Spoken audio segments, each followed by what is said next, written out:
नमस्कार, आज की बात में आपका स्वागत है। आज इलेक्शन कैंपेन का शोर थम गया।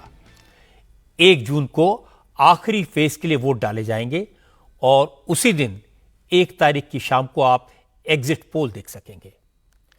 4 जून को जनता का फैसला आ जाएगा। दिन में 1 बजे तक एग्जैक्ट रिजल्ट भी आ जाएगा। लेकिन आज प्रचार के आखिरी दिन पंजाब में इस चुनाव की फाइनल रैली को संबोधित करने के बाद प्रधानमंत्री नरेंद्र मोदी कन्याकुमारी पहुंच गए। अगले 2 दिन मोदी कन्याकुमारी में रहेंगे। स्वामी विवेकानंद की शिला पर ध्यान लगाएंगे, मेडिटेशन करेंगे। लेकिन ध्यानस्थ होने से पहले आज मोदी ने कहा कि जनता फैसला कर चुकी है। 4 जून को तीसरी बार मोदी सरकार एक बार फिर बनेगी। नरेंद्र मोदी ने बताया कि उन्होंने अगले 5 साल का प्लान भी तैयार कर लिया है। पहले 125 दिन में क्या क्या करना है, किसके लिए करना है और कैसे करना है, इसका रोड मैप भी उनके दिमाग में क्लियर है। बस नतीजों का इंतजार है। लेकिन विरोधी दलों के नेताओं को इस बात पर ऐतराज है कि नरेंद्र मोदी कन्याकुमारी क्यों गए, विवेकानंद शिला पर ध्यान क्यों लगा रहे हैं। कांग्रेस के नेताओं ने पूछा, अगर मोदी 4 जून के बाद चले जाते तो कौन सा पहाड़ टूट जाता। उनका आरोप है कि मोदी का ध्यान वोटर्स को प्रभावित करने की कोशिश है। चुनाव आचार संहिता का उल्लंघन है।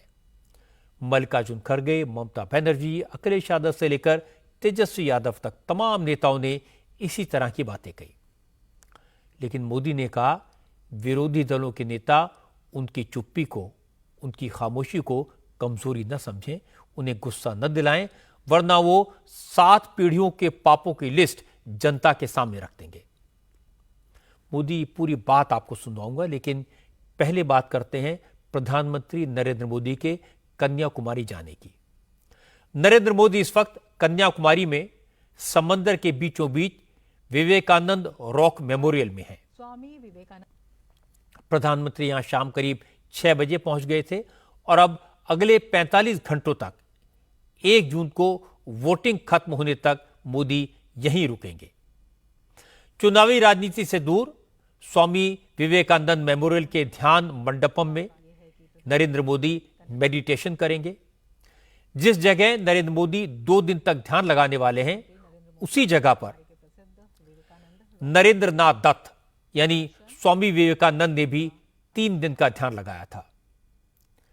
1893 में विश्व धर्म सभा में शामिल होने से पहले स्वामी विवेकानंद दिसंबर 1892 में कन्याकुमारी पहुंचे थे।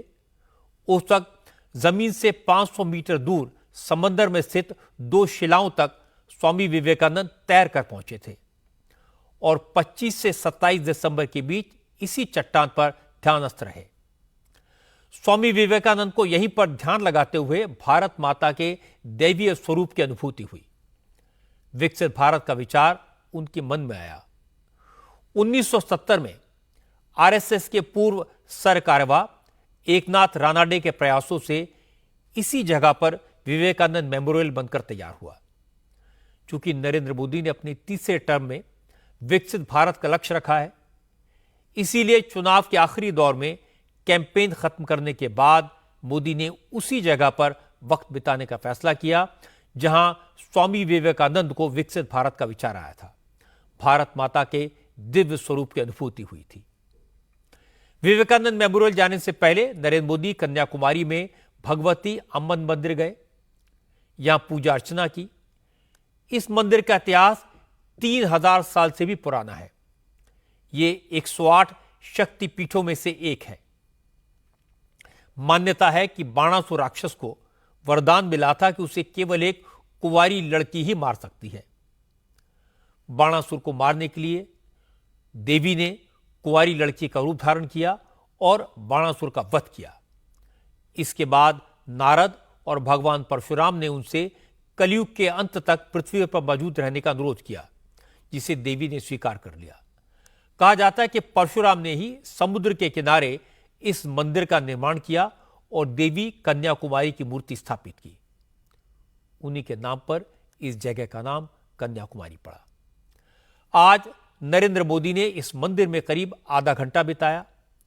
विधि विधान से पूजा करने के बाद विवेकानंद रॉक मेमोरियल की तरफ चले गए। नरेंद्र मोदी तो कन्याकुमारी में मौन साधना कर रहे हैं, लेकिन विरोधियों ने इस पर भी शोर मचाना शुरू कर दिया। मोदी के मेडिटेशन को election model code of conduct का वायलेशन बताया। कांग्रेस के नेता चुनाव आयोग से शिकायत तक कराए और आज कांग्रेस अध्यक्ष मल्लिकार्जुन खड़गे, जयराम रमेश और केसी वेणुगोपाल जैसे तमाम नेताओं ने मोदी के मौन को चुनावी गिमिक करार दिया। खड़गे ने कहा कि इस देश को समझने के लिए, महात्मा गांधी के विचारों को समझने के लिए, देश की जनता का दर्द समझ के लिए विवेकानंद शिला पर बैठने से कुछ नहीं होगा।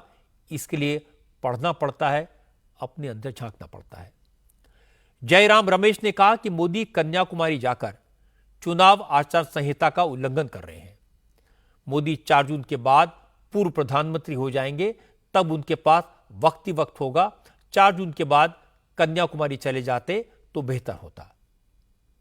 सिर्फ विवेकानंद के इस पे जाके बैठने से या समंदर में डुबकी मारने से या गंगा में डुबकी मारने से ये ज्ञान नहीं आता। इसको पढ़ना भी पड़ता है, सोचना भी पड़ता है। हमें कोई इतराज नहीं है 1 तारीख के बाद कहीं भी जाएं मेडिटेशन के लिए, पर कल मेडिटेशन और परसों मेडिटेशन के लिए जो जा रहे हैं ये आचार संहिता का बिल्कुल स्पष्ट उल्लंघन है। ये हमने चुनाव आयोग को अवगत कराया है। 1 तारीख के बाद वो कहीं भी जाएं मेडिटेशन के लिए, और 4 तारीख के बाद तो परमानेंट मेडिटेशन होगा उनको, क्योंकि वो निवर्तमान प्रधानमंत्री। इसके बाद समाजवादी पार्टी के अध्यक्ष अखिलेश यादव ने भी मोदी के मेडिटेशन पर तंज कसा। अखिलेश ने कहा कि इतनी गर्मी में चुनाव करवाकर मोदी तो ध्यान करने कन्याकुमारी निकल गए, लेकिन गर्मी से परेशान जनता इस बार उन्हें सबक सिखाने वाली है। जहां पर विवेकानंद जी कभी मेडिटेशन किए थे, वहीं पर हमारे देश के प्रधानमंत्री जी मेडिटेशन करने जा रहे हैं। ये मेडिटेशन की जरूरत तो पहले थी, 5 साल पहले या 7 साल पहले, जब आपको देश के लिए काम करना था। अरे 10 साल के बाद तो आपको फुर्सत ही फुर्सत है, आप जितना चाहोगे उतनी मेडिटेशन कर लोगे। और दूसरा, वहां तो भारत की सीमा खत्म हो जाती है, उसके बाद तो आगे पानी पानी है, पता नहीं कहाँ चले जाएंगे उसके आगे। कहीं ऐसा तो नहीं अंटार्कटिका की तरफ जा रहे हो, क्योंकि गर्मी बहुत है यहाँ। और याद रखना, ये गर्मी के कारण भी हार रहे हैं। जो जनता को परेशान किया इन्होंने गर्मी में, ये जनता इन्हें हराएगी इस बार। पटना में तेजस्वी यादव ने मोदी के ध्यान को नौटंकी बता दिया। तेजस्वी ने कहा यह सब मार्केटिंग के तरीके हैं। पिछली बार मोदी केदारनाथ गए, इस बार कन्याकुमारी जा रहे हैं। अगर उन्हें ध्यान ही करना है तो कैमरे लेकर क्यों जा रहे हैं? मार्केटिंग करने जा रहे हैं, फोटो खिंचवाने जा रहे हैं, शूटिंग करने जा रहे हैं। पिछले बार गुफा में बैठ के फोटो खिंचवा रहे थे, इस बार कन्याकुमारी जा रहे हैं। तो प्रधानमंत्री जी से निवेदन है कि मीडिया और कैमरा पे प्रतिबंध लगाएं और जाइए, जो ध्यान करना कीजिए, ध्यान में बाधाओं को मत लाइए। ममता बनर्जी को भी इस बात पर आपत्ति है कि मोदी कन्याकुमारी तो गए, कैमरे उनके साथ क्यों पहुंच गए। ममता ने कहा कि प्रधानमंत्री की कुर्सी की एक मर्यादा होती है। उन्होंने इतना झूठ बोलने वाला ड्रामेबाज प्रधानमंत्री नहीं देखा, वरना कैमरे लेकर मेडिटेशन करने कौन जाता है।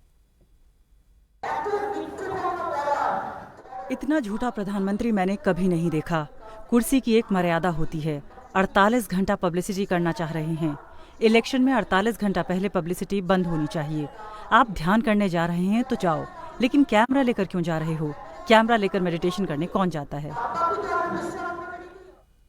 मोदी विरोधी पार्टियों के नेताओं ने इस तरह के कई और मजेदार बयान दिए, लेकिन समय की सीमा है। मैं सारे बयान तो आपको नहीं सुनवा सकता, लेकिन इतना तो समझ में आ गया होगा कि विरोधी दलों के नेताओं को आपत्ति इस बात पर नहीं है कि नरेंद्र मोदी कन्याकुमारी में मेडिटेशन करने के लिए क्यों गए। आपत्ति इस बात पर है कि वोटिंग से पहले मोदी वहां क्यों गए। तो इन सवालों का जवाब भी मिला। और इंटरेस्टिंग बात यह है कि जवाब उन नेताओं की तरफ से आए जो 2 महीने तक कांग्रेस के वरिष्ठ नेता थे। 2 महीने पहले तक संजय निरुपम ने कहा कि मेडिटेशन आंतरिक शांति, शुद्धिकरण का आध्यात्मिक तरीका है। भारतीय संस्कृति का हिस्सा है और ये बात वो लोग नहीं समझेंगे जो नशा करके थकान उतारते हैं। कांग्रेस का ऐतराज सरासर गलत है। कांग्रेस का विरोध मूर्खतापूर्ण विरोध है। प्रधानमंत्री जी पिछले 1.5 महीने से एक जबरदस्त इलेक्शन कैंपेन में लगे हैं और उसके बाद उन्होंने अगर यह तय किया कि जहां विवेकानंद जी ने ध्यान किया था वहीं जाकर के वो आने वाले 24 घंटे या 36 घंटे के लिए एक मेडिटेशन करें, तो इसमें गुनाह क्या है? इसमें गैर कानूनी क्या है? इसमें आचार संहिता का उल्लंघन कैसे हो सकता है? लेकिन जो गांजा लेने वाले, वीड पीने वाले हैं जो शांति के लिए, उनको इस मेडिटेशन का आध्यात्मिक महत्व समझ में नहीं आएगा। तो कांग्रेस का जो विरोध है वो धर्म विरोधी है, अध्यात्म विरोधी है। स्वामी विवेकानंद का विरोध कर रहे हैं ये, और हिंदू धर्म की आस्थाओं और परंपराओं का तो विरोध कर ही रहे हैं। रामलला के दर्शन के लिए अयोध्या जाने के कारण कांग्रेस से निकाले गए आचार्य प्रमोद कृष्णम ने कहा कि प्रधानमंत्री मोदी आसुरी शक्तियों से लड़ने की ऊर्जा हासिल करने के लिए कन्याकुमारी में ध्यान कर रहे हैं। इस बात का महत्व वो लोग नहीं समझ सकते जिनकी आस्था हिंदुस्तान के अध्यात्म के बजाय वेटिकन की विरासत में है। ये जो 2024 का चुनाव है, ये एक धर्म युद्ध की तरह है। इसमें एक तरफ वो लोग हैं जो धर्म के साथ खड़े हैं, दूसरी तरफ वो लोग हैं जो धर्म को मिटाना चाहते हैं। आसुरी शक्तियों से लड़ने के लिए, आसुरी शक्तियों का विनाश करने के लिए एक आध्यात्मिक शक्ति की जरूरत होती है। और पहले भी प्राचीन काल में जब सुरासुर संग्राम हुआ, देवासुर संग्राम हुआ, जब आसुरी शक्तियां बहुत बढ़ जाती थी तो उनके विनाश के लिए ऋषि मुनि महात्मा साधना करते थे, जप तप और साधन करते थे। तो मुझे लगता है कि एक आध्यात्मिक ऊर्जा को अर्जित करने के लिए नरेंद्र मोदी जी इस समय स्वामी विवेकानंद की शरण में गए। ये आध्यात्मिक चेतना का विषय है, ये आस्था का विषय है। अब ये बात उनकी समझ में नहीं आएगी जिनकी आस्था वेटिकन में है, जिनकी आस्था विदेशों में है। इसीलिए ये मोदी का विरोध कर रहे हैं। मैं हैरान हूं कि खरगे और ममता बनर्जी जैसे अनुभवी नेताओं ने मोदी के ध्यान का मजाक उड़ाया। ये नेता भी जानते हैं कि ये न तो किसी कोड ऑफ कंडक्ट का वायलेशन है, न कोई गुनाह है, न गैर कानूनी है, और न ही विवेकानंद शिला पर ध्यान लगाने से मोदी को अब वोटों का कोई फायदा होगा। पर मोदी की मेडिटेशन की शिकायत करके, इस पर सवाल उठाकर विरोधी दलों के नेताओं ने इस मेडिटेशन पर, इस ध्यान पर जनता का ध्यान जरूर आकर्षित कर दिया है। कांग्रेस और दूसरे विरोधी दलों ने इसी तरह की गलती प्रभु श्री राम के मंदिर की प्राण प्रतिष्ठा के कार्यक्रम का बॉयकॉट करके की थी। उस समय किसी ने उन्हें बुलाया नहीं गया। जवाब में विश्व हिंदू परिषद ने बता दिया सबको इनवाइट किया गया था। किसी ने कहा कि मंदिर आधा अधूरा है, प्राण प्रतिष्ठा नहीं हो सकती। शंकराचार्य ने इसका जवाब दे दिया। एक नेता ने कहा कि मंदिर की क्या जरूरत, इसका जवाब मोदी ने अपनी पब्लिक मीटिंग्स में दिया। पूरे कैंपेन के दौरान मोदी को उनके विरोधियों ने भरपूर मौके दिए, बार बार गलतियां की। राहुल के राजनीतिक सलाहकार सैम पित्रोदा ने इनहेरिटेंस टैक्स का मुद्दा उस वक्त उठाया जब मोदी कांग्रेस पर लोगों की विरासत की संपत्ति चुराने का आरोप लगा रहे थे। मणिशंकर अय्यर ने तो दो नो बॉल फेंके, एक पाकिस्तान के एटम बम पर और दूसरा चाइना की जमीन के कब्जे पर। मोदी ने दोनों बार फ्री हिट को बाउंड्री के पार पहुंचा दिया। अब कन्याकुमारी में मोदी के ध्यान पर जो सवाल उठाए गए हैं, इसका भी करारा जवाब मिला, और वो भी कांग्रेस के फॉर्मर नेताओं द्वारा। हालांकि मुझे लगता है अगर विरोधी दलों के नेता इस पर चुप रहते तो ये इतना बड़ा इशू न बनता। कन्याकुमारी जाने से पहले नरेंद्र मोदी आज पंजाब गए। पंजाब की 2024 के लोकसभा चुनाव में कैंपेन की आखिरी रैली होशियारपुर में हुई। होशियारपुर की रैली में मोदी ने कांग्रेस और आम आदमी पार्टी दोनों पर जबरदस्त हमला किया। मोदी ने कहा कि पंजाब को कांग्रेस ने अलगाववाद की आग में झोंका। अब कांग्रेस की कोख से पैदा हुई आम आदमी पार्टी पंजाब को ड्रग्स और खनन माफिया के हवाले कर रही है। मोदी ने कहा कि कांग्रेस और आम आदमी पार्टी दोनों ने सेना को भी नहीं बख्शा, वोट के लिए फौज का अपमान किया, हमारे बहादुर जवानों के शौर्य पर सवाल उठाए, सेना को राजनीति का मोहरा बना लिया। मोदी ने कहा कि ये लोग 1962 की जंग के लिए चीन को क्लीन चिट दे रहे हैं और सवाल मोदी से पूछ रहे हैं। नरेंद्र मोदी ने कहा उनकी खामोशी को कांग्रेस वाले कमजोरी न समझें, अगर उनको गुस्सा आ गया तो उनकी 7 पीढ़ियों के पाप याद दिला देंगे। यही लोग हैं नेहरू के जमाने की 62 की लड़ाई में चीन को क्लीन चिट देकर भारत की फौज का आए दिन अपमान करते रहते हैं। इन्होंने सेना को भी राजनीति का हथियार बना दिया। इससे बड़ा पाप कोई नहीं कर सकता है। और मैं इंडिया अलायंस वालों को कह रहा हूं, मैं चुप बैठा हूं, इसका मतलब ये समझिए, गलती मत कीजिए मोदी को समझने की। अगर मोदी जिस दिन मुंह खोलेगा तो हमारी 7 पीढ़ी के पाप निकाल करके रख दूंगा।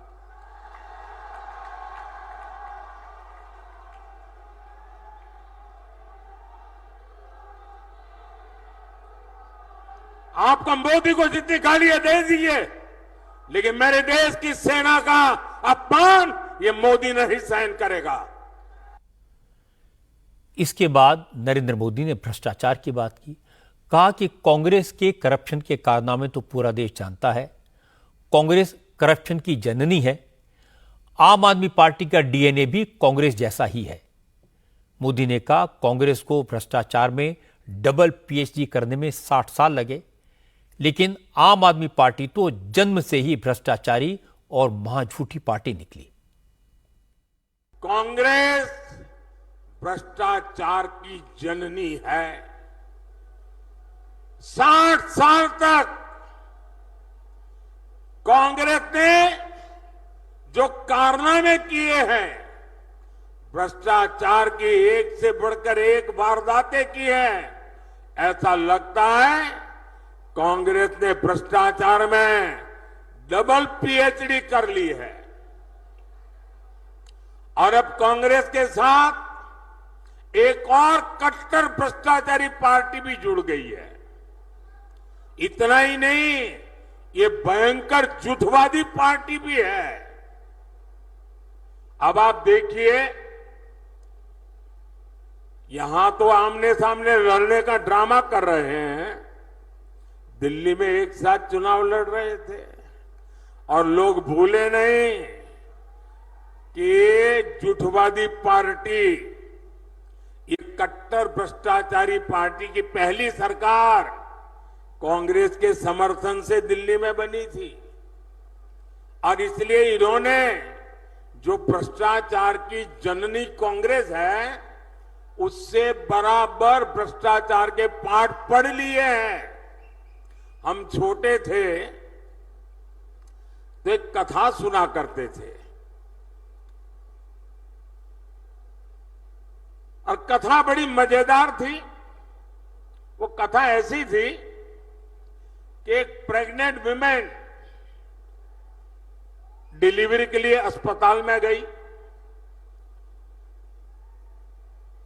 और बेटे का जन्म हुआ, लेकिन जो नर्स वो डिलीवरी करवा रही थी, वो ढूंढने लगी चारों तरफ, उसकी अंगूठी कहीं खो गई थी।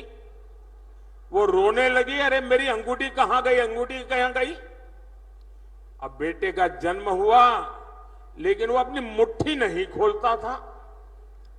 तो डॉक्टरों को चिंता हुई, बच्चे की मुट्ठी क्यों नहीं खुल रही है, अभी तो पैदा हुआ है। डॉक्टरों ने बड़े तरीके से उसकी मुट्ठी खोली तो अंगूठी उसकी मुट्ठी में थी।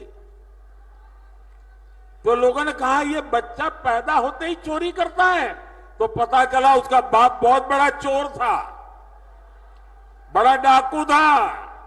तो जन्मजात ये भ्रष्टाचार की जननी कांग्रेस की गोद से ये कट्टर भ्रष्टाचारी पैदा हुए हैं और इसलिए कांग्रेस को तो भ्रष्टाचार में पीएचडी करते करते 60 साल लगे। ये तो जन्म से ही कट्टर भ्रष्टाचारी पैदा हुए हैं।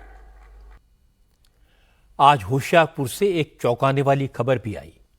पता लगा कि मोदी की रैली के रोकने की कोशिश हुई। होशियारपुर में जहां प्रधानमंत्री मोदी के लिए हेलीकॉप्टर का हेलीपैड बनाया गया था, उससे सिर्फ 3 किलोमीटर की दूरी पर किसी ने नहर का पानी खोल दिया। यह पानी कंडी कनाल से छोड़ा गया था। वो कनाल जिसके पानी से होशियारपुर के 146 गांवों की सिंचाई होती है। मोदी के रैली से पहले जैसे ही किसी ने नहर का फाटक खोला, पानी सीधे उस तरफ बढ़ने लगा जहां प्रधानमंत्री के लिए हेलीपैड बनाया गया था। प्रधानमंत्री की सुरक्षा में तैनात अफसरों के हाथ पैर फूल गए। आनंद फानंद में जेसीबी मशीनें मंगवाई गई। हेलीपैड से 2 किलोमीटर पहले खेतों में गड्ढे खोदे गए और पानी को हेलीपैड तक पहुंचने से रोका गया। अब यह पता लगाने की कोशिश हो रही कि यह लापरवाही थी या फिर जानबूझकर की गई शरारत। होशियारपुर के कलेक्टर ने इस मामले की जांच के निर्देश दिए हैं। राहुल गांधी भी आज पंजाब में थे। नवा शहर में राहुल ने एक चौपाल की। यहां राहुल ने कहा कि नरेंद्र मोदी कुछ भी दावे करें, लेकिन 4 जून को जनता इंडिया अलायंस के पक्ष में फैसला सुनाएगी। नरेंद्र मोदी की विदाई होगी क्योंकि जनता मोदी सरकार के कामों से बेहद परेशान है। राहुल गांधी ने कहा कि जनता समझ गई है, अगर मोदी दोबारा आ गए तो संविधान और आरक्षण को खत्म कर देंगे, और अगर कांग्रेस आई तो किसानों का कर्जा माफ होगा, फसलों की एमएसपी मिलेगी, महिलाओं के अकाउंट में हर महीने 8,500 रुपए आएंगे, नौजवानों को बेरोजगारी भत्ता मिलेगा। सबसे पहले किसानों को हम गारंटीड कानूनी मिनिमम सपोर्ट प्राइस दे रहे हैं, तो और उनका कर्जा माफ करने जा रहे हैं। तो अब किसानों के जेब में इंडिया गठबंधन की सरकार पैसा डालेगी, पहला काम। दूसरा काम जो मैंने अभी आपको कहा, मजदूरों को 250 रुपए नहीं 400, आंगनवाड़ी और आशा महिलाओं को दुगना, उनके बैंक अकाउंट में पैसा डाल रहे हैं। तीसरा, महालक्ष्मी योजना, हिंदुस्तान के सब गरीब लोगों की लिस्ट बनेगी। पंजाब में, उत्तर प्रदेश, बिहार, हर प्रदेश में जो भी गरीबी रेखा से नीचे हैं उनके नाम लिस्ट पे आएंगे। हर परिवार में से एक महिला का नाम चुना जाएगा और उस महिला को हर महीने 8,500 रुपए ठकाठक अंदर। पंजाब में आम आदमी पार्टी कांग्रेस के खिलाफ चुनाव लड़ रही है। केजरीवाल पिछले 4 दिन से लगातार पंजाब में डटे हुए हैं और जगह जगह घूमकर दावा कर रहे हैं कि 4 जून को अच्छे दिन आने वाले हैं, मोदी जाने वाले हैं। आज केजरीवाल ने पटियाला में रोड शो किया। उनके साथ आम आदमी पार्टी के नेता और पंजाब के मुख्यमंत्री भगवंत मान भी थे। इस रोड शो में केजरीवाल ने कहा, बीजेपी ने जो गुंडागर्दी मचा रखी है उसका जवाब उन्हें मिलने वाला है। पंजाब के लोग पंजाब से बीजेपी को बैरंग वापस भेजने वाले हैं। मैं पूरे देश से घूम के आ रहा हूँ। मुंबई गया, भिवंडी गया, कुरुक्षेत्र गया, हरियाणा गया, जमशेदपुर, लखनऊ। पूरे देश में जनता मोदी जी को हटाने का मन बना चुकी है। लोग महंगाई और बेरोजगारी से त्रस्त हैं। अच्छे दिन आने वाले हैं, मोदी जी जाने वाले हैं। अभी 3 दिन पहले अमित शाह जी आए थे लुधियाने। पता है वो क्या धमकी देके गए हैं? सुना था आपने वीडियो? वो धमकी देके गए हैं लुधियाने में, पंजाबियों 4 जून के बाद आप लोगों ने जो पंजाब में सरकार बनाई है, मैं उस सरकार को गिरा दूंगा और भगवंत मान को मुख्यमंत्री से हटा दूंगा। इतनी गुंडागर्दी। मैं अमित शाह को कहना चाहता हूं, पंजाबियों का दिल बहुत बड़ा होता है। हाथ जोड़ के प्यार से मांग लेते, एक और सीट दे देते। अब तुम धमकी दे के गए हो। पंजाबियों 1 तारीख को इस धमकी का जवाब देना है। केजरीवाल को जवाब दिया योगी आदित्यनाथ ने। लुधियाना में योगी ने कहा कि अरविंद केजरीवाल ने पंजाब को लूट का अड्डा बना लिया है, पंजाब को ड्रग और खनन माफिया के हवाले कर दिया है। योगी ने लुधियाना के लोगों से कहा कि रवनीत बिट्टू को जिताकर भेजो, उनके साथ मैं बुलडोजर भी भेज दूंगा जो यूपी की तरह पंजाब में भी गुंडे माफियाओं का पक्का इलाज करेगा। आम आदमी पार्टी तो देश के अंदर पहली पार्टी है जिस राजनीतिक दल के खिलाफ भी चार्जशीट दाखिल हो रखी है। ये दागी पार्टी बन चुकी है। ये भ्रष्टाचार के खिलाफ खड़ी हुई थी, लेकिन इसके 1 दर्जन नेता भ्रष्टाचार के मामले में जेल के अंदर सड़ रहे हैं या फिर बेल पे बार छूट करके जनता के सामने अपनी साफ गोई की सफाई देने के लिए मजबूर हुए हैं। बहनों और भाइयों, ये लोग बोलते क्या थे, आज इन्होंने पंजाब के हाल क्या कर दिए हैं। आज पंजाब में ड्रग माफिया, भू mafia, sand mafia, cattle mafia, ये सभी आज पंजाब में हावी हो गए हैं। और मैं तो कहने के लिए आया हूं, इसीलिए ये रवनीत सिंह बिट्टू को चुनाव जिता करके भेजिए, मैं इनके साथ यूपी के बुलडोजर भी इनके साथ भेज दूंगा,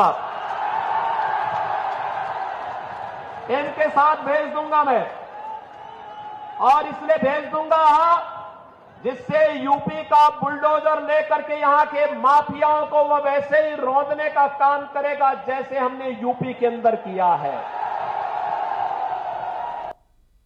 पंजाब में चौतरफा मुकाबला है। कांग्रेस और आम आदमी पार्टियां अलग अलग चुनाव लड़ रही हैं।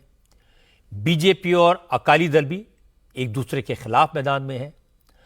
अकाली दल के निशाने पर कांग्रेस, बीजेपी और आम आदमी पार्टी तीनों हैं। आज अकाली दल की लीडर हरसिमरत कौर ने कहा, कांग्रेस को इस चुनाव में 30 सीटें मिल जाएं उतना ही काफी है। रही बात आम आदमी पार्टी की, तो फिलहाल उसका कुछ नहीं होने वाला। केजरीवाल ने तो बेड़ा गर्क कर दिया है उनका, तो वो तो जेल में जाएंगे। सो मैं तो आपके राही लोगों को, पंजाब के लोगों को यही कहूंगी, केजरीवाल तो 2 तारीख को जेल में गया, अपनी वोट मत वेस्ट करिए, ये तो कभी कुछ बनेगा नहीं केंद्र में। कांग्रेस जिसने 545 सीटें लड़ी थी पिछले साल, उनको 50 आई, अब तो लड़ी 325 रहे हैं, तो 30 आ जाएंगी, ये भी नहीं बनेंगे। और बीजेपी तो जैसे हमारे किसानों को मारपीट रही है, किसान उनको खेत तक नहीं घुसने दे रहे क्योंकि ये एंटी पंजाब, एंटी फार्मर हैं। तो इनको क्या करना, आप अकाली दल को मजबूत करिए जो उस पार्लियामेंट में जाके आपकी हकों की लड़ाई के लड़ सकती है। पंजाब में अब तक बाइपोलर इलेक्शन होते थे, एक तरफ अकाली दल और बीजेपी का अलायंस और दूसरी तरफ कांग्रेस। लेकिन अब पंजाब में कांग्रेस की जगह आम आदमी पार्टी ने ले ली है। बीजेपी और अकाली दल का अलायंस टूट चुका है, इसलिए इस बार पंजाब का चुनाव काफी इंटरेस्टिंग है। पंजाब के असेंबली इलेक्शन में आम आदमी पार्टी ने 117 में से 92 सीटें जीती थी। लैंडस्लाइड विक्ट्री थी, बहुमत की सरकार थी, लेकिन यह सरकार लोगों की उम्मीदों पर खरी नहीं उतरी। केजरीवाल ने पंजाब में नशे का कारोबार जड़ से खत्म करने का वादा किया था, खनन माफिया को मिट्टी में मिलाने का वादा किया था, लेकिन दोनों वादे पूरे नहीं हो पाए। इसलिए केजरीवाल के लिए पंजाब में पहले जैसे हालात नहीं है। जहां तक कांग्रेस का सवाल है, तो कांग्रेस के बड़े बड़े नेता पार्टी छोड़कर जा चुके हैं। लुधियाना से जो रवनीत बिट्टू बीजेपी के टिकट पर चुनाव लड़ रहे हैं, वो राहुल गांधी के खासम खास हुआ करते थे, लेकिन अब वो बीजेपी में। इसी तरह कैप्टन अमरिंदर सिंह और पंजाब कांग्रेस के अध्यक्ष सुनील जाखड़ जैसे पंजाब कांग्रेस के बड़े बड़े नेता पहले से बीजेपी में हैं। नेता पार्टी तभी बदलते हैं जब उन्हें हवा के रुख का अंदाजा हो जाता है, इसलिए बीजेपी के नेता उत्साहित हैं। बीजेपी पहली बार पंजाब में अकाली दल के बिना अकेले चुनाव लड़ रही है, अपने दम पर। आम आदमी पार्टी और कांग्रेस को बस इतनी उम्मीद है कि अगर बीजेपी और अकाली दल एक दूसरे का वोट काटते हैं तो फायदा कांग्रेस को या बीजेपी को होने के बजाय आम आदमी पार्टी को हो सकता है। इसीलिए केजरीवाल इस बार पंजाब में डेरा डाले हुए हैं, पूरी ताकत से लड़ रहे हैं। और यह अलग बात है कि वो पंजाब में कैंपेन कर रहे हैं और दिल्ली में कोर्ट से यह कहकर 7 दिन के लिए जमानत बढ़ाने की अपील कर रहे हैं कि उनकी सेहत ठीक नहीं है। जांच कराने के लिए हेल्थ चेकअप के लिए 7 दिन जेल से बाहर रहने की मोहलत और मांगी है। लेकिन राउज एवेन्यू कोर्ट ने अरविंद केजरीवाल को तुरंत राहत देने से इनकार कर दिया। ईडी से 1 जून तक इस पर जवाब मांगा है। अब अदालत केजरीवाल की अपील पर 1 जून को सुनवाई करेगी। इसके साथ साथ केजरीवाल ने शराब घोटाले के केस में पहली बार रेगुलर बेल पिटीशन भी फाइल की है। हालांकि ईडी ने केजरीवाल की इंटरिम और रेगुलर बेल दोनों का विरोध किया है। ईडी की तरफ से पेश हुए additional solicitor general SV Raju ने कहा केजरीवाल जेल से रिहा होने के बाद 60 से ज्यादा रोड शो और रैलियां कर चुके हैं, तब उनकी तबीयत में कोई खराबी नहीं थी। एसजी राजू ने कहा कि केजरीवाल ने दर्जनों इंटरव्यूज दिए हैं, तब भी उनकी सेहत ठीक थी। अब जेल जाने का टाइम आया तो वो सेहत खराब होने का बहाना बना रहे हैं, इसलिए इस तरह की एप्लीकेशन को एंटरटेन करने की जरूरत नहीं है। लेकिन कोर्ट ने ईडी को केजरीवाल की इंटरिम बेल पिटीशन पर 1 जून तक और रेगुलर बेल पिटीशन पर 7 जून तक जवाब देने को कहा है। उसके बाद केजरीवाल की अर्जी पर सुनवाई होगी। लेकिन आम आदमी पार्टी ने केजरीवाल की बेल पिटीशन को भी पॉलिटिकल इशू बना दिया। आतिशी सिंह ने कहा जिन लोगों ने केजरीवाल के खिलाफ बयान दिए, ईडी ने उनकी बेल एप्लीकेशन का विरोध नहीं किया। इसी केस में 2 लोगों को बैक पेन का हवाला देकर रेगुलर बेल दे दी गई। लेकिन केजरीवाल कैंसर, हार्ट और किडनी के टेस्ट के लिए सिर्फ 7 दिन की मोहलत मांग रहे हैं। ईडी को उस पर भी ऑब्जेक्शन है। आतिशी ने कहा कि बीजेपी जेल में केजरीवाल को जान से मारने की साजिश कर सकती है, इसलिए वो लोगों से अपील करेंगे कि बीजेपी को वोट न दें। अगर बीजेपी को वोट दिया तो जेल में केजरीवाल की हत्या भी हो सकती है।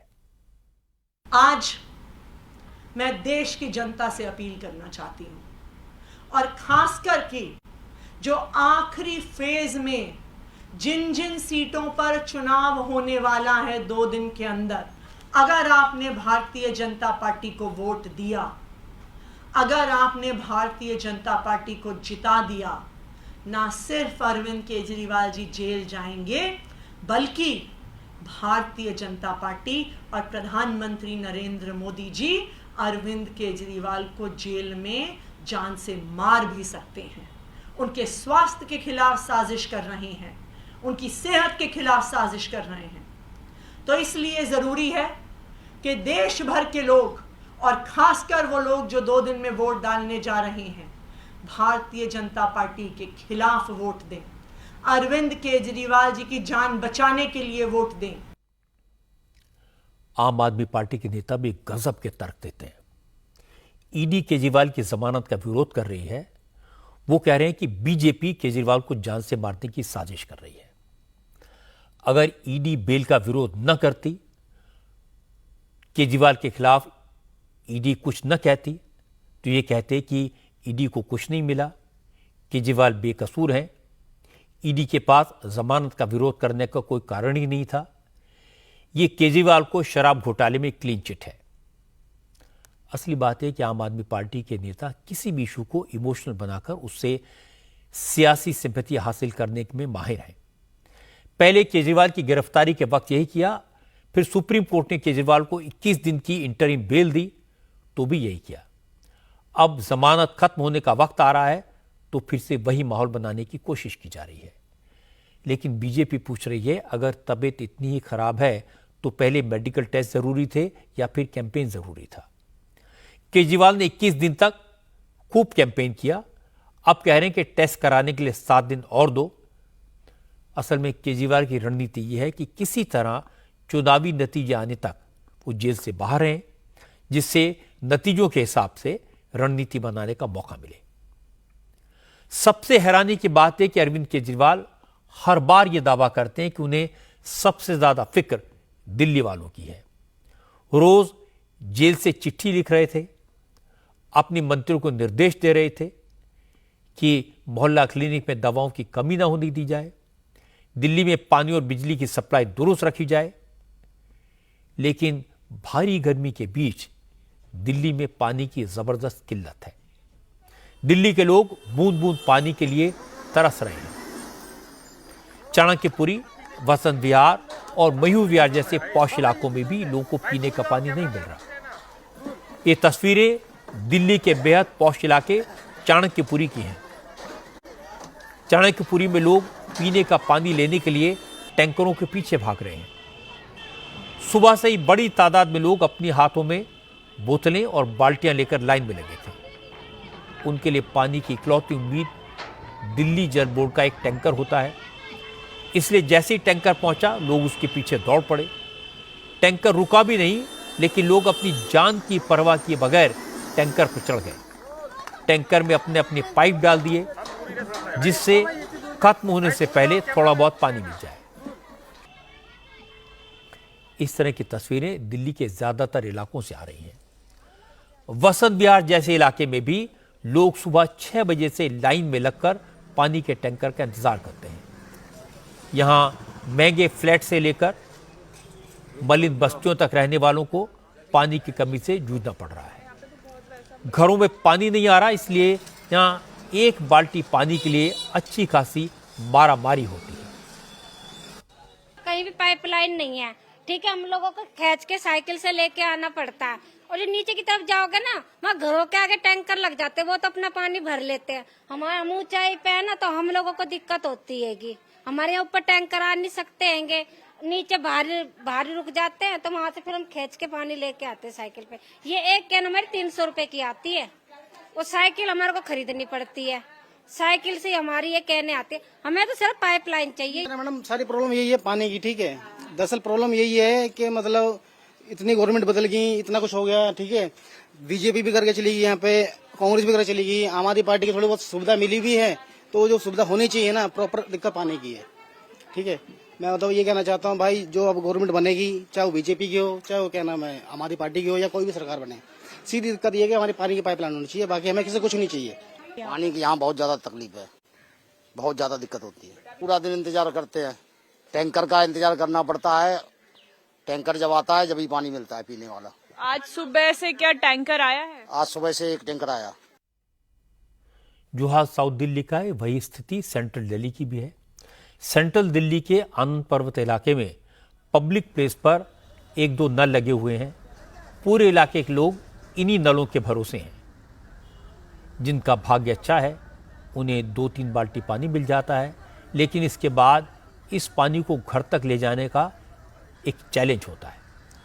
कोई रिक्शे पर लाद कर, कोई साइकिल से, कोई मोटरसाइकिल से पानी ढोता हुआ ले जाता हुआ नजर आता है।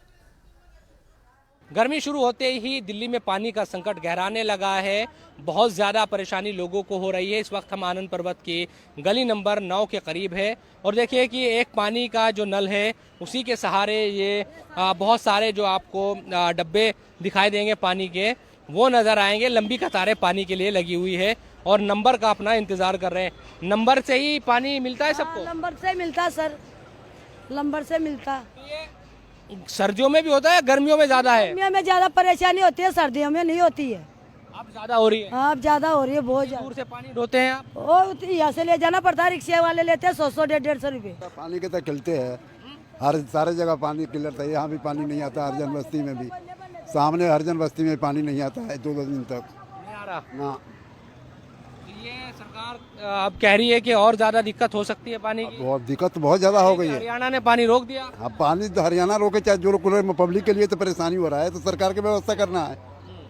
ये चीज तो सरकार को देखना चाहिए ना। कतारें लगी रहती हैं, किसी को कोई देखने को राजी नहीं है, कोई सरकार कोई कुछ। टैंकर आता है, टैंकरों में इतनी लड़ाइयाँ होती है कि पूछो मत, हाहाकार मच जाता है। थाना पुलिस होती है रोज, गुलशन चौक, आनंद पर्वत, नेहरू नगर, हर जगह पानी की बहुत किल्लत है। पानी लेने जा रहे हैं, पानी लेने जा रहे हैं। कहाँ से ले भरेंगे? टोटी से भरेंगे। पानी की दिक्कत है। ये कब से पैदा हो गई पानी की दिक्कत इतनी? काफी साल से है। ये देखिए कि किस तरह के हालात है दिल्ली में पानी के। इसी तरह की बातें हर इलाके में सुनने को मिलती हैं और ये सही है कि दिल्ली में हर साल गर्मियों में पानी की कमी हो जाती है। इस साल गर्मी और ज्यादा पड़ रही है। दिल्ली को आमतौर पर हर दिन 129 करोड़ गैलन पानी चाहिए, लेकिन सप्लाई है करीब 97 करोड़ गैलन। दिल्ली को पानी की सप्लाई के 3 मेजर सोर्सेज हैं: यमुना नदी से मिलने वाला पानी, गंगा वाटर सप्लाई और ग्राउंड वाटर। दिल्ली को आधे से ज्यादा पानी यमुना नदी से मिलता है, वहीं लगभग 25 करोड़ गैलन पानी गंगा नदी से आता है, जबकि करीब 11.7 करोड़ गैलन पानी ग्राउंड वाटर सोर्सेस से मिलता है। चूंकि दिल्ली में यमुना का पानी हरियाणा से आता है, तो आम आदमी पार्टी की सरकार ने हरियाणा की बीजेपी सरकार पर यमुना में कम पानी छोड़ने का इल्जाम लगा दिया। आज जल मंत्री आतिशी सिंह ने वजीराबाद वाटर ट्रीटमेंट प्लांट का दौरा किया। यहां यमुना का वाटर लेवल 669 फीट था, जो एवरेज से 5 फीट कम है। आतिशी ने कहा, जब यमुना में कम पानी छोड़ा जाएगा तो दिल्ली में पानी की सप्लाई कैसे होगी? क्योंकि हरियाणा सरकार जानबूझकर दिल्ली में पानी की कमी पैदा कर रही है, इसलिए अब इस मामले को लेकर वो सुप्रीम कोर्ट में अपील करेंगी। कि दिल्ली अपनी पूरी पानी की सप्लाई के लिए यमुना नदी पर डिपेंडेंट है। यमुना नदी में दिल्ली में वो पानी आता है जो हरियाणा से छोड़ा जाता है। आज हम वजीराबाद पॉन्ड पर हैं। यहाँ पर 674 फीट पर पानी का लेवल होना चाहिए। आप यहाँ पे देख भी सकते हैं, बगल में एक वाटर मीटर भी है जो आपको दिखाएगा कि अभी पानी का स्तर उससे 3.5 फुट से ज़्यादा कमी पर है। आज के दिन पे 370.3 पर फीट पर यहाँ पर यमुना का वाटर लेवल है। आज के ही दिन पिछले साल 374.5 फीट पर पानी था। अब क्या होता है कि जो यमुना का पानी आता है, इससे आपका वजीराबाद वाटर ट्रीटमेंट प्लांट, आपका Chandrawal water treatment plant, Okhla water treatment plant को यहाँ से पानी मिलता है। जब आपके पानी की सप्लाई ही कम हो जाएगी, जब वाटर ट्रीटमेंट प्लांट में पानी ही कम जाएगा, जब हरियाणा से पानी ही कम आएगा, तो वाटर ट्रीटमेंट प्लांट पानी कहाँ से प्रोड्यूस करेंगे? तो हमने हरियाणा सरकार को भी चिट्ठी लिखी है। आज हम केंद्र सरकार को भी रीच आउट करेंगे कि दिल्ली को उसके हिस्से का पानी मिलना चाहिए, और यही पानी की कमी की वजह से जो हरियाणा पानी नहीं छोड़ रही है, दिल्ली के अलग अलग हिस्सों में त्राही हरियाणा की इस मनमानी की वजह से देश की राजधानी को पानी के संकट में नहीं डाला जा सकता। कि जो कंजम्पशन बढ़ी है, उस कंजम्पशन को हमारे एग्जिस्टिंग वाटर सप्लाई में कैसे मीट किया जाए, इसलिए आप राशनिंग करते हैं, इसलिए आप कुछ टैंकर्स का प्लान बनाते हैं। हालांकि हरियाणा सरकार ने दिल्ली सरकार के इस आरोप को बेबुनियाद बताया। हरियाणा के सिंचाई मंत्री अभय यादव ने कहा, उनकी तरफ से तो दिल्ली को उसके हिस्से से 350 क्यूसेक ज्यादा पानी दिया जा रहा है। अभय यादव ने बताया कि दिल्ली के हिस्से में 719 क्यूसेक पानी आता है, लेकिन हरियाणा से 1049 क्यूसेक पानी की सप्लाई की जा रही है। वजीराबाद में पानी का लेवल कम होने की बात पर अभय यादव ने कहा, दिल्ली सरकार तो हरियाणा से सीधे पाइपलाइन बिछाकर पानी लेती है, इसलिए अगर यमुना का वाटर लेवल कम है तो उससे कोई फर्क नहीं पड़ना चाहिए। मेरी समझ नहीं आता कि इश्यू बिना काम का क्यों क्रिएट किया गया है।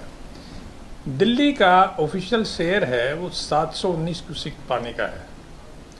अब भी हम आज की तारीख में भी 1049 क्यूसेक 1049 क्यूसेक उनको दे रहे हैं, और अगर सच मानो तो 350 क्यूसेक हरियाणा अपने शेयर में से दे रहा है।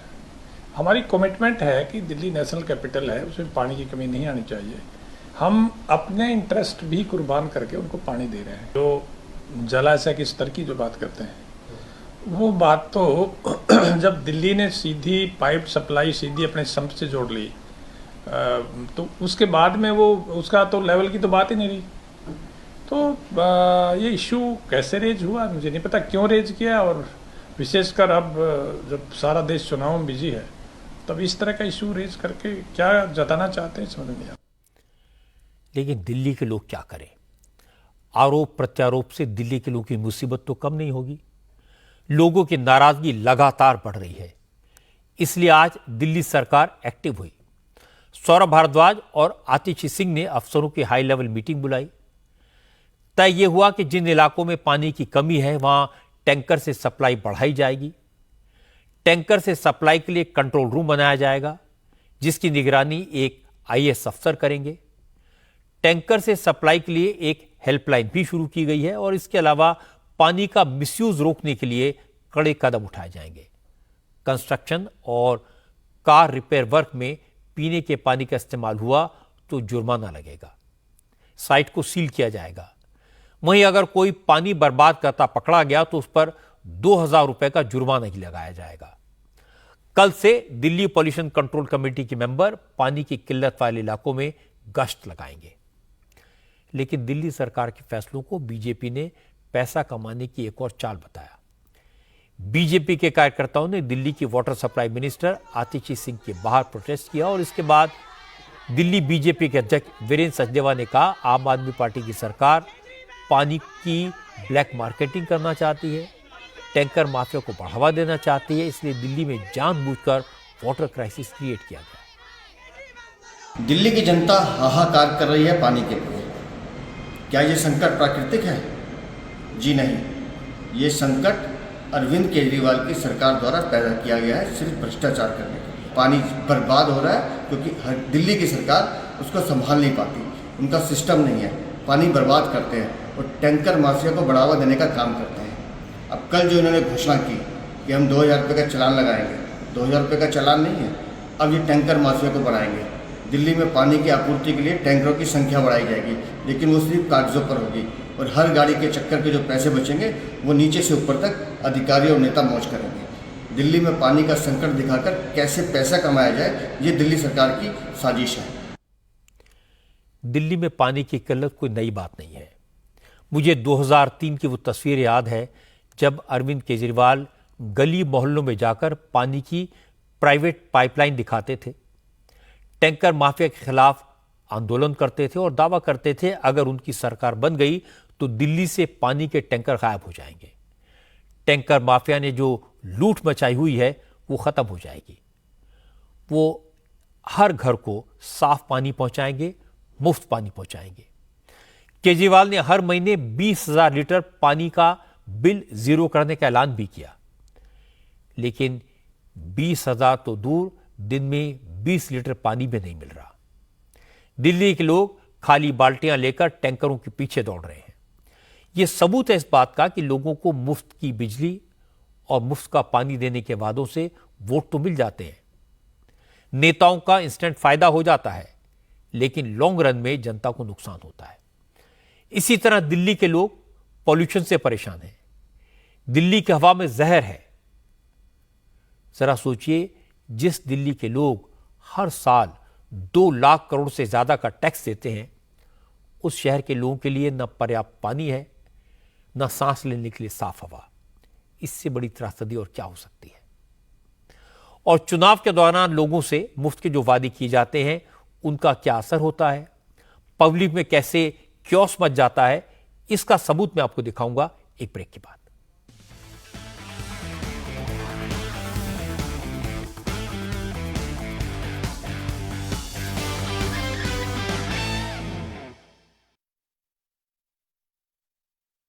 आज की बात रजत शर्मा के साथ, प्रेजेंटेड बाय जेके टायर, देश का टायर। ऐ भारत हम चल पड़े किस जुनून किस शान से, जन्नत नुमा कश्मीर से, आसाम के बागान से, महाराष्ट्र से, गुजरात से, कर्नाटक से, राजस्थान से, तब हिंदुस्तान मिले हिंदुस्तान से। जेके टायर, देश का टायर। ब्यूटी भी है और फिटनेस भी साथ है। बचपन की उम्र में देखो बचपन वाली बात है। बता दो दुनिया वालों को सेहत का क्या राज है। 2 घूंट की बात है जी, 2 घूंट की बात है, 2 घूंट की। सबको करेंगे सूट सेहत के 2 घूंट। सुप्रीम के 9000 से भी ज्यादा प्लम्बिंग एंड ड्रेनेज प्रोडक्ट्स और वाटर टैंक्स बने हैं quality raw materials and innovative design से। सुप्रीम टोटल पाइपिंग सोल्यूशन, जीवन भर का साथ। यहाँ पे कांग्रेस पार्टी का तूफान आने जा रहा है। नतीजे अब बिल्कुल स्पष्ट है। नतीजों से पहले नतीजे। इंडिया टीवी एग्जिट पोल 1 जून शाम 5 बजे से। प्रेजेंटेड बाय मार्वल चाय, ताजगी और जोश जगाए मार्वल चाय, हर लम्हा नया हो जाए। को presented by Orient electric, driven by JK tyre, देश का टायर। को powered by Berger paints, 100 years of trust। Ashok मसाले, स्वाद ही जिंदगी है। अशोक मसाले, घड़ी डिटर्जेंट पाउडर, पहले इस्तेमाल करें फिर विश्वास करें। Associate sponsor signature finest silver elaichi, a premium product from Dilbagh, और सुप्रीम टोटल पाइपिंग सॉल्यूशंस, जीवन भर का साथ। न लड़ते हैं न लड़ाते हैं, किसान अपने घरों की तरफ निकल पड़े, गोले छोड़कर भीड़ भगाने की कोशिश। नेताओं को बात करने से क्यों रोक रहे हैं? सबकी आवाज उठाते हैं।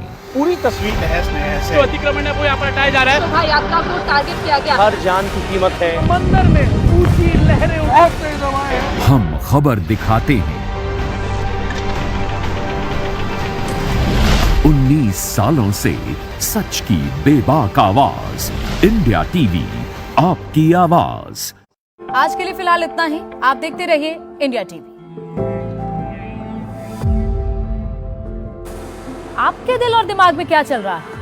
बस 5 दिन का इंतजार और। 4 जून सबसे तेज चुनावी नतीजे सुबह 6 बजे से सिर्फ इंडिया टीवी पर। प्रेजेंटेड बाय मार्वल चाय, ताजगी और जोश जगाए मार्वल चाय, हर लम्हा नया हो जाए।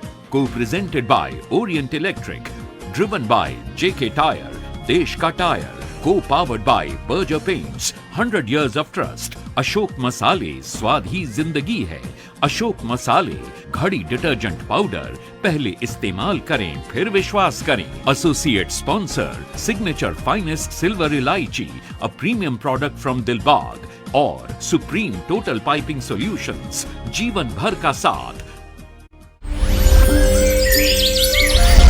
योग से है सेहत, योग ही है शक्ति, योग है जीवन, योग ही है संजीवनी।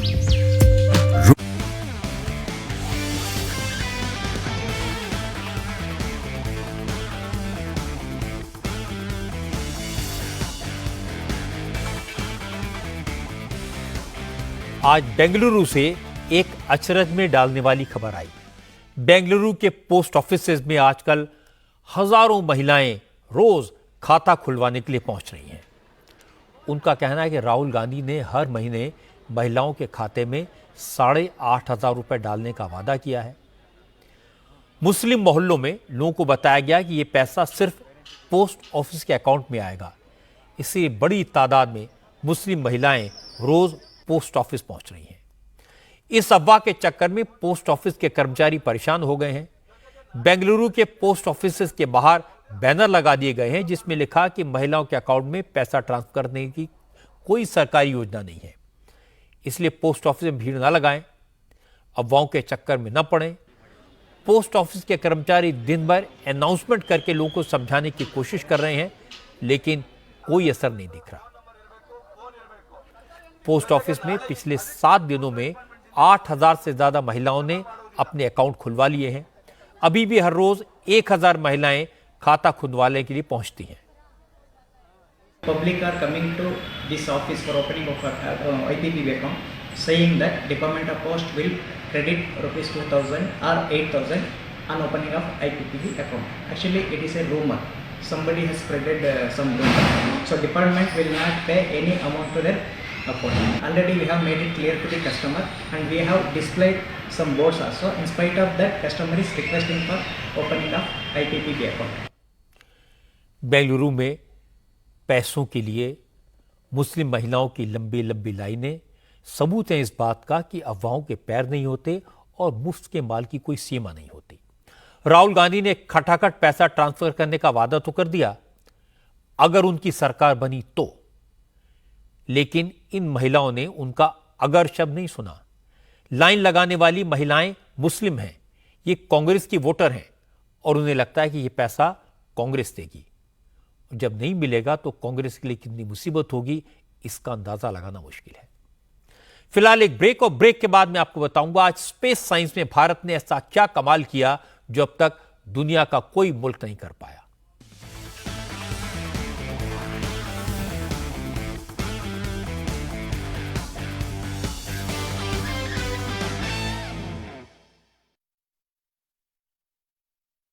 दिल में आई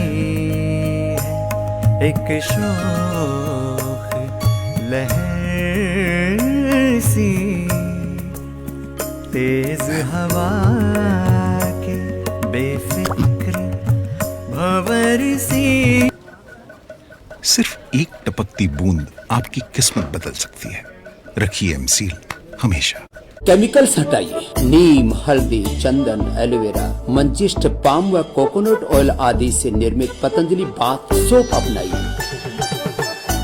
कुदरती स्वच्छता व सौंदर्य पाइए। पिछले 75 सालों से घर घर में प्यार प्रेस्टीज में ही तो पक रहा है। जो अपनों से करे प्यार वो प्रेस्टीज से कैसे करे इनकार। आज के लिए फिलहाल इतना ही। आप देखते रहिए इंडिया टीवी। आपके दिल और दिमाग में क्या चल रहा है? बस 5 दिन का इंतजार और। 4 जून सबसे तेज चुनावी नतीजे सुबह 6 बजे से सिर्फ इंडिया टीवी पर। न लड़ते हैं न लड़ाते हैं, किसान अपने घरों की तरफ निकल पड़े। गोले छोड़कर भीड़ भगाने की कोशिश। नेताओं को बात करने से क्यों रोक रहे हैं? सबकी आवाज उठाते हैं। पूरी तस्वीर तहस नहस है। जो अतिक्रमण है वो यहाँ पर हटाया जा रहा है। शोभा यात्रा को टारगेट किया गया। हर जान की कीमत है। समंदर में ऊंची लहरें उठते जमाए हैं। हम खबर दिखाते हैं। 19 सालों से सच की बेबाक आवाज। इंडिया टीवी, आपकी आवाज। इनको अहंकार हो गया, रावण को भी अहंकार हो गया था। सीएए को कोई रोक नहीं सकता। हम एक शक्ति से लड़ रहे हैं। मैं इस चुनौती को स्वीकार करता हूं। मुकाबला 4 जून को हो जाएगा। अब की बार किसकी सरकार? सिर्फ इंडिया टीवी पर। प्रेजेंटेड बाय मार्वल चाय, ताजगी और जोश जगाए मार्वल चाय, हर लम्हा नया हो जाए। को presented by Orient electric, driven by JK tyre, देश का टायर। को powered by Berger paints, 100 years of trust। Ashok मसाले, स्वाद ही जिंदगी है। अशोक मसाले, घड़ी डिटर्जेंट पाउडर, पहले इस्तेमाल करें फिर विश्वास करें। Associate sponsor signature finest silver elaichi, a premium product from Dilbagh. और सुप्रीम टोटल पाइपिंग सॉल्यूशंस, जीवन भर का साथ। इंडिया टीवी के सभी दर्शकों को मेरा नमस्कार। पॉलिटिकल पार्टियां जनता में जाइए, जनता का समर्थन हासिल करिए। 4 जून को परिणाम जब आएंगे, मोदी जी ही प्रधानमंत्री होंगे। दुनिया पहचानती है किसको सीरियसली लें, किसको ना लें। देश में मोदी जी आ रहे हैं और महाराष्ट्र में भी मोदी जी आ रहे हैं। तो आप ऐसे कैसे चुनाव लड़ोगे? अप्रत्याशित जीत के संकेत आपको बंगाल से भी मिल रहे हैं। 800 पार हैदराबाद से करेंगे हम लोग। तो इसका इलेक्शन के ऊपर असर होगा? क्यों नहीं, लोग देखते हैं ना। चुनाव का बाद में यूसीसी लाने जा रहा है। अभी आपको वोट देना है नहीं देना है आप तैयार करें। धर्म की बात ये अक्सर उस समय करते हैं जब चुनाव आते हैं। फर्स्ट फेज के बाद कोई क्लैरिटी? राजस्थान में बीजेपी से ज्यादा सीट कांग्रेस पर। जिम्मेदारी मेरे से ज्यादा जनता के ऊपर है। अरे 400 से ज्यादा तो हम काम कर ही रहे हैं। हम आज भी कायम है हमारे विकास के एजेंडा पर। आप भी ध्यान से सुन लीजिए, अब की बार 400 पार। निरंतर बढ़ती जिंदगी की रफ्तार, जहां वक्त कम और एक्शन ज्यादा, और इसी रफ्तार के साथ आपको रखेगा हर पल update. India TV speed news channel. जब चाहें तब देखें सुपरफास्ट खबरें दिन भर। तो तुरंत जाइए अपने स्मार्ट टीवी के ऐप स्टोर पर और डाउनलोड कीजिए India TV speed news channel. 24 घंटे। आज की बात रजत शर्मा के साथ, प्रेजेंटेड बाय जेके टायर, देश का टायर।